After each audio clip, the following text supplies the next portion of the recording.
អូនជាមនុស្សចិត្តអាក្រក់ហាមបងមិនអោយសូម្បីតែស្រក់ទឹកភ្នែកពេលអូនទៅហាមមិនអោយបងនឹកពេលអូនមិននៅតើហេតុអ្វី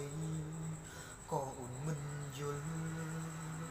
អនុស្សាវរីយ៍គ្រប់យ៉ាង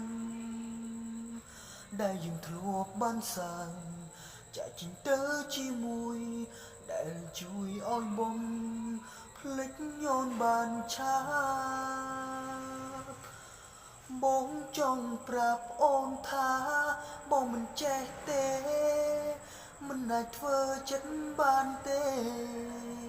យោ